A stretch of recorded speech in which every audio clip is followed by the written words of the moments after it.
And I am going to turn that off because I don't need it. Or, but you may see me, because I hope you're seeing speaker view for me right now,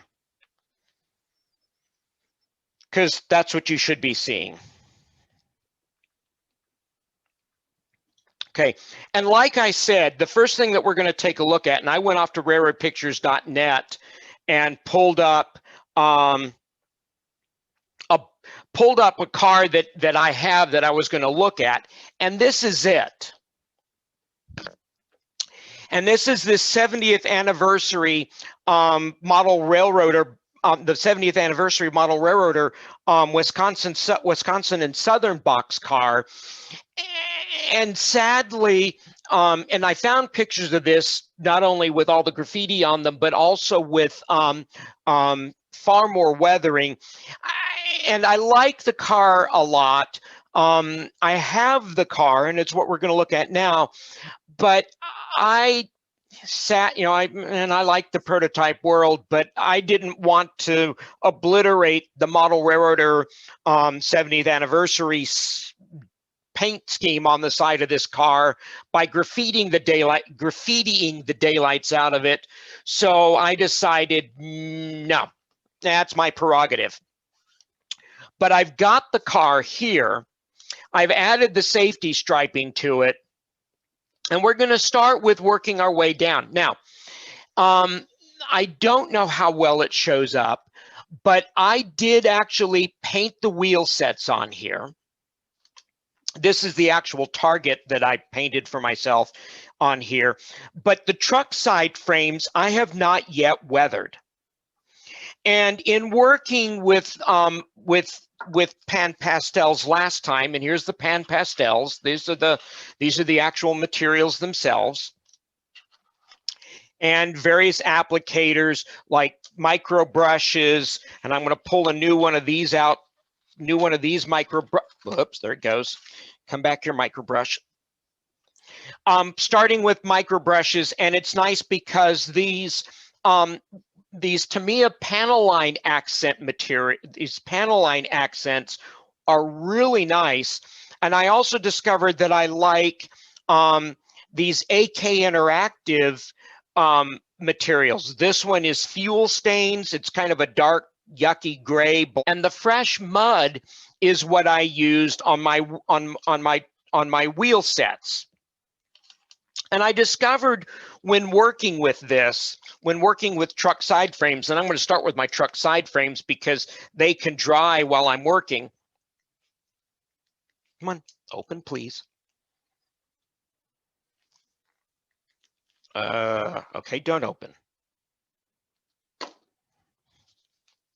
There we go. What I have discovered when getting ready for the British region convention is that if I take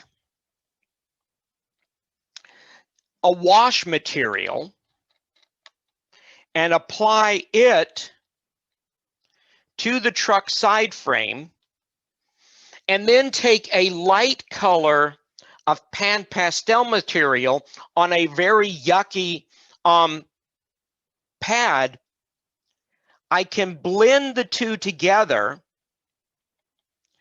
and cause myself to have truck side frames that really look disgusting, which is kind of what we're after. I can also then take a little bit of a rust color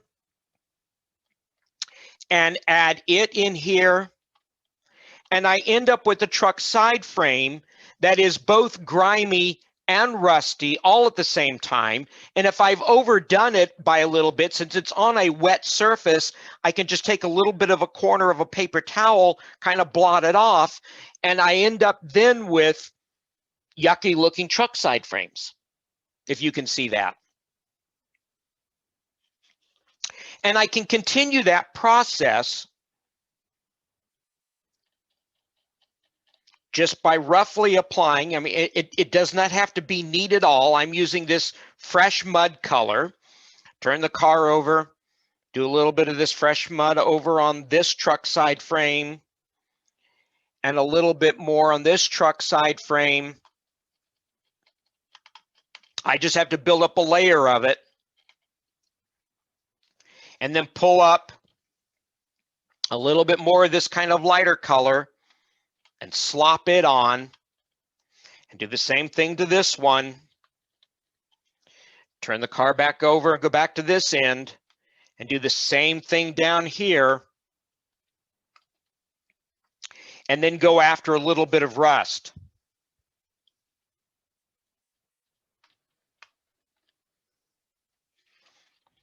And I actually really like this one. I don't think I went overboard, and you can tell that there's rust down here by the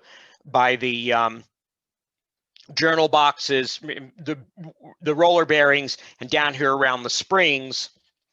And the same thing now on this end and on this truck side frame. So now I've got dusty, rusty truck side frames that I can use here. And just to make sure, I want to go back to, come on.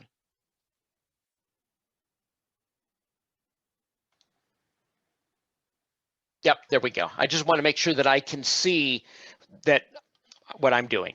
Okay. So if I close this up, we've gotten wheel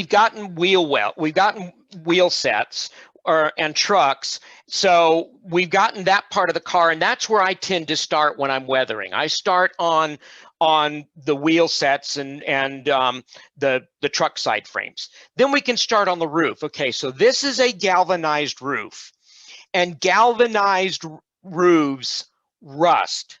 So and they get dirty. So I am likely to start on a roof with a very light layer, and something that's important to remember when working with pan pastels is you do not need to pick up a ton of the pan pastel material on your whatever pad you're using. These are little foam pads from Makeup. These are the ones that they sell. And then of course here's the knife and cover, and yeah, you can take this stuff out and wash it.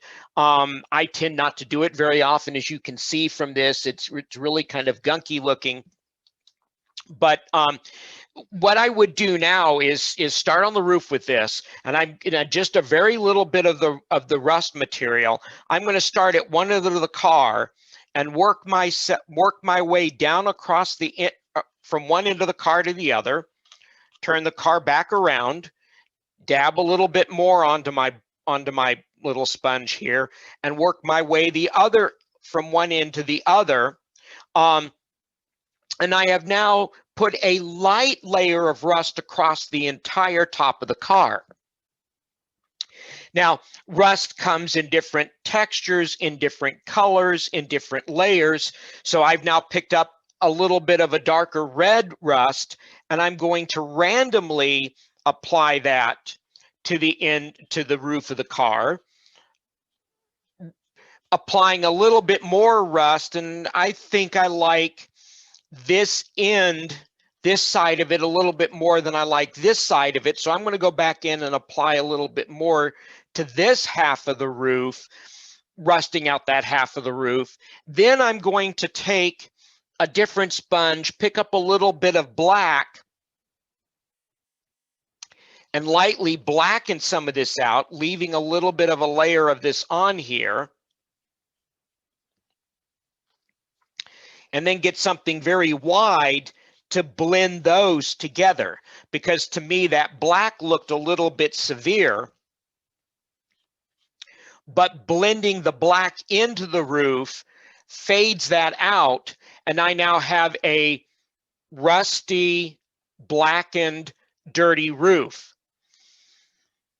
If this is an older car, I can add more layers to it. The nice thing about pan pastels is that in here there is also, pull it out of here, blending color. And these tints you can use if you, and I'll do this on purpose just because I can. I'm going to get a heavy coat of this rustier color, and I'm going to apply it here in the middle of this roof, kind of making a mess. I can then come back into some of this tinting color and blend what I just did, that over rusting effect that I did, made it a little bit odd to my liking. I can blend that color back into the rest of the weathering material by adding one of these tints and fading that extra layer of pan pastels in. So I've now, I think, faded it a little bit too much, but that means I could go back now and redo it with some of the darker rust and a little bit of the black and blend those back together. So if you over weather something and don't like it, you can reblend and relayer, and that makes life a lot easier for you. So if you like more, if you think that you have overdone some particular area, you can go back and redo it or recover from it. It's not totally lost. I'm mostly happy with it, but I think I want to add a little bit more kind of yuck to this car. So I'm going to turn this car back around again this way and add a little bit of gray to the roof of this car.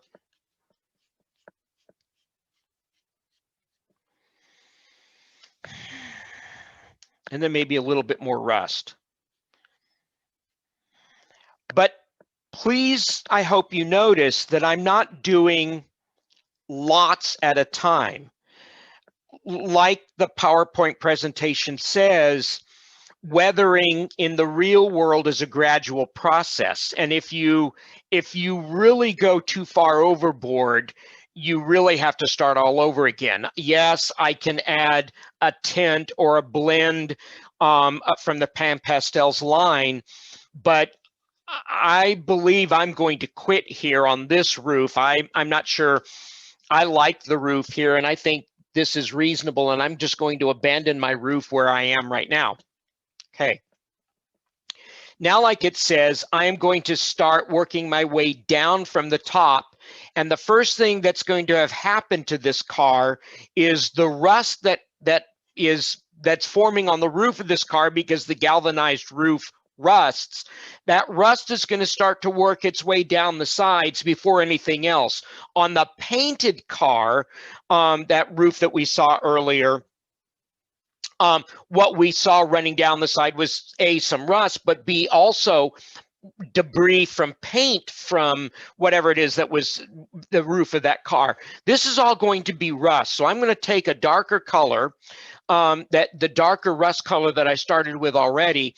And because I do want to fade out this bright white Wisconsin and Southern and the model railroader stuff, because that's awfully bright on a well-weathered car, I'm going to take some of that, the darker rust color, and I'm going to lightly brush my way down the side of the car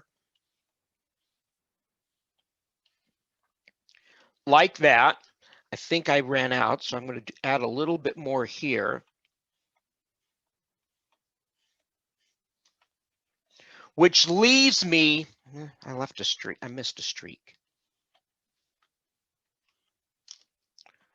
with a now well-faded side of this car. So I've just taken that same rust color that I was using on the roof, the same dark rust color that I was using on the roof, and I've started down the side of the car, kind of using the same color of the car itself. And so it is still clear that this is the model railroader 70th anniversary car from the Wisconsin and Southern, but all of that has been faded. I'm probably going to continue that right now on the other side of the car. When I work on cars, I tend to do one side and the other, but I think this time I'm just going to continue that same kind of dark red color down the side of this car. of the other side of this car, leaving me with that side and this side. And they're relatively even. I think I got a little bit less over here on this side, but since you won't see both sides of the car at the same time anyway, it doesn't make much difference. Okay, I can do the same things to the end of the car. Work my way down. It's a little bit more difficult over the brake rigging, the brake detail, but given how dark this car is, that's okay. And go over here to this end of the car, do the same thing here, down this side of the car, down this end of the car, fading out the lettering that's up there.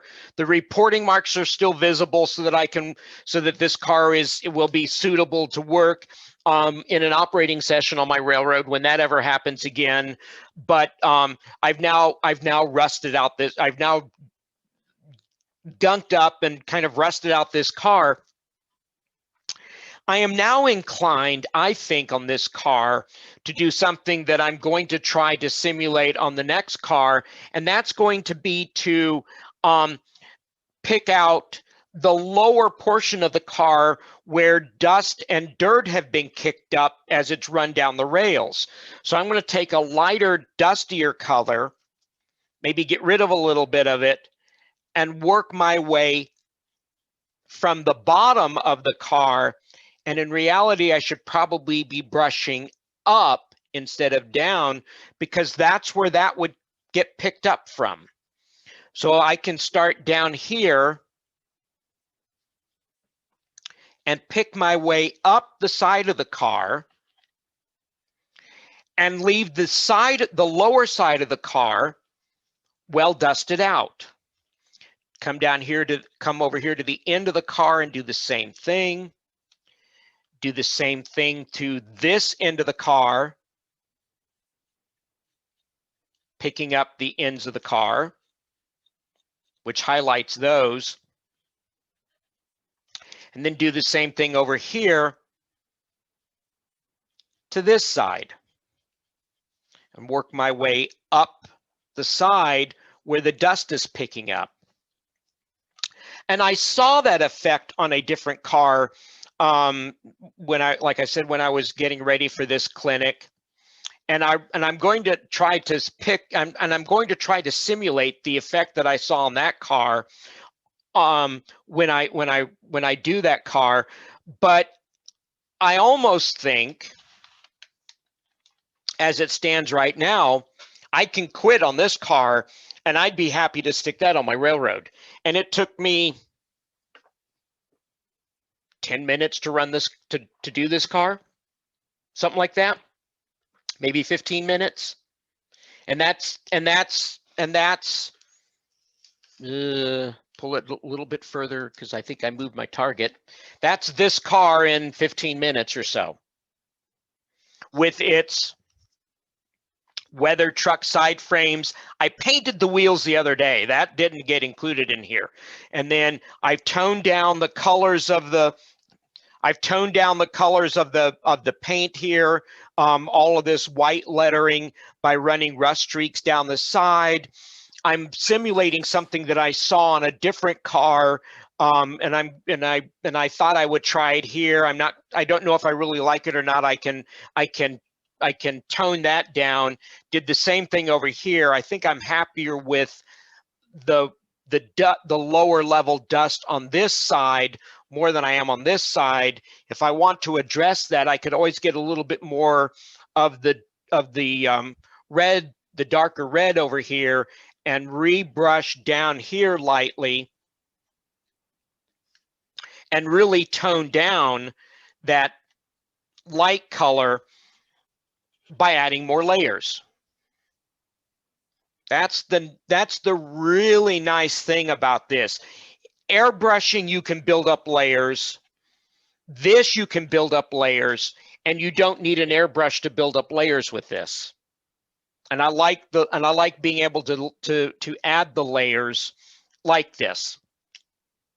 Okay. Now, this car this Montana Rail Link car.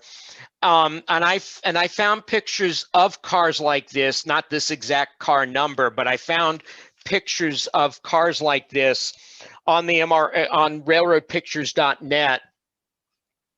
And these cars were completely covered with graffiti and were absolutely positively filthy dirty. I don't know what Montana Rail Link did, but these cars were abysmal. And these cars were very heavily affected by this effect. And I don't know if it comes from them spending the majority of their lives up in Montana in a lot of snow. I don't know. But this effect, this very light effect down the lower half of the car, was extremely prominent on these cars. And I want to simulate that here. I will start this car a bit more simply on the truck weathering. I'm just going to pick out, I painted the wheels on it already with the mud color. The wheel sets have been painted. I'm going to pick out the truck side frames with the lighter rust color first.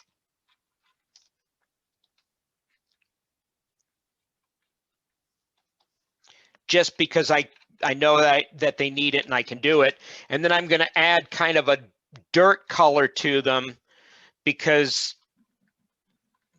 they shouldn't be just rusty.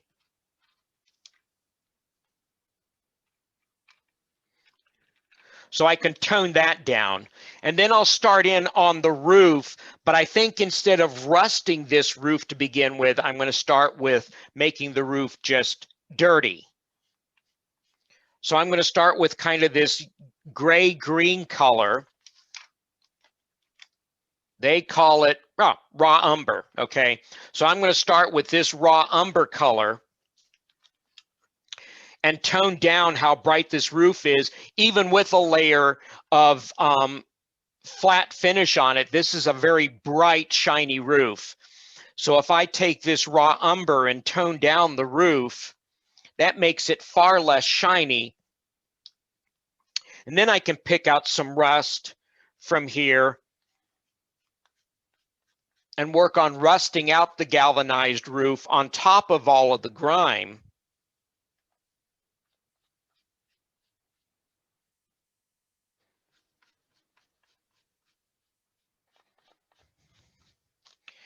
And then I can pick up a little bit of black. Yeah, no, let's do dark gray.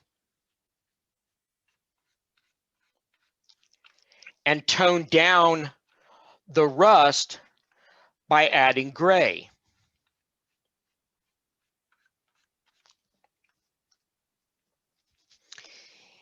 And then I'll do something that I do periodically. I'm just going to take my sponge, start at one end and go to the other, and then start at one end and go to the other and blend them all together. And I now have a rusty roof. Now I'm going to start on the same process that I did on that first car, and I'm going to pick up some of that rusty, that ugly rusty color, and I'm going to drag it down the side of the car. And this car has this is obviously a very different model of a car because there's nowhere near the texture on this car that there was on that Athearn box car. I've forgotten whose car this Montana Rail Link box car is, but there's nowhere near the texture on the side of the car, door hardware and that kind of stuff. This is a very flat car. In reality, this car would be good to take to the workbench and strip off all of the molded on details and replace them all with well, and it's actually got wire grab irons. It's just a really flat car. And to me, that looks horrible. I'm going to take some of this gray color and see if I can just dirty the car down.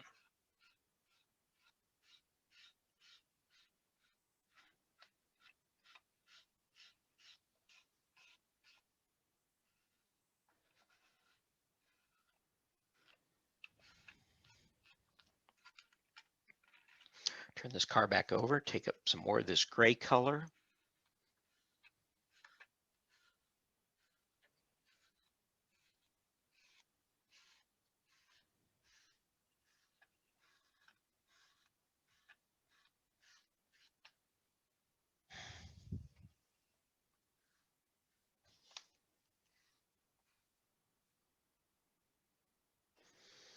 Okay, and let's pick up a lighter color, the kind of dust color,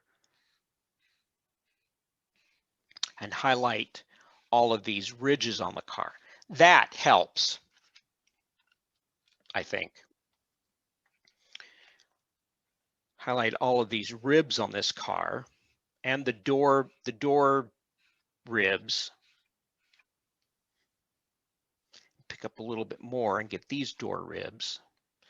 Okay, that improves it. Now, these are the cars that I saw on railroadpictures.net that were really heavily faded out and dirtied out at the bottoms of the cars. And I am going to try that. I've never tried this before, but it intrigued me. So if I take this and work my way up the side of the car,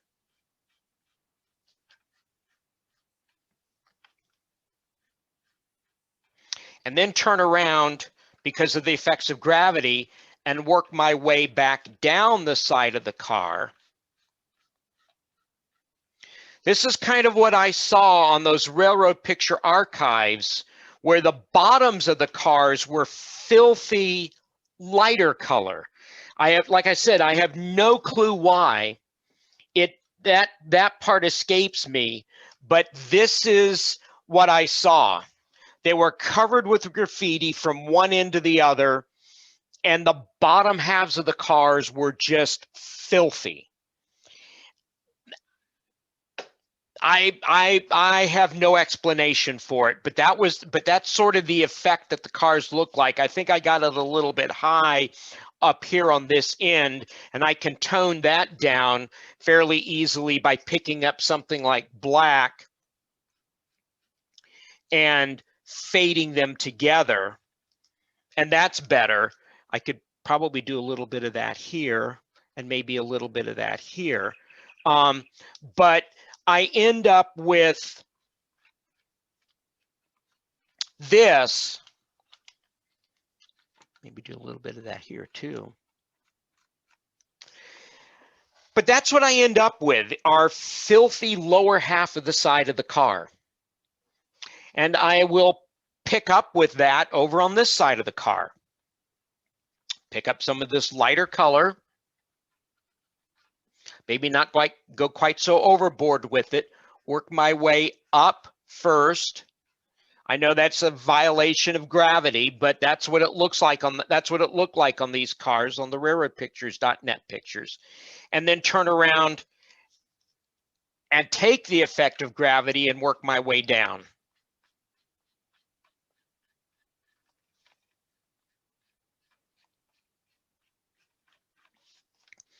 And having experimented on the other side of the car and perfected the technique over on this side of the car, I'm pretty happy with that.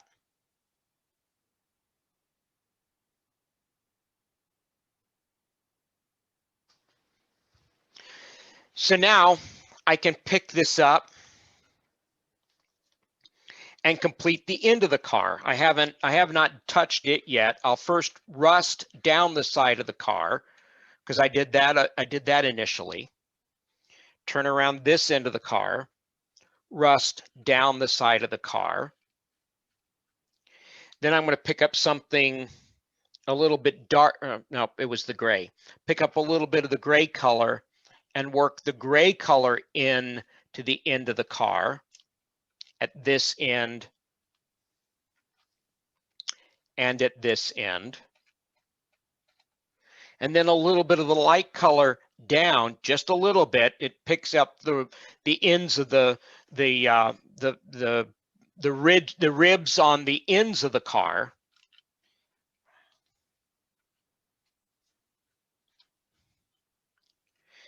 And then I'm going to take the little knife, pick up a little bit of this, and like I did the sides, I'm going to work up from the bottom with the smaller knife and the light color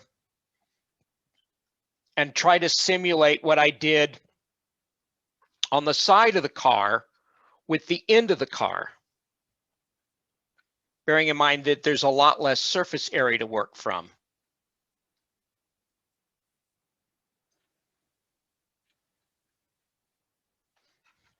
And then turn it back around and work down a little bit.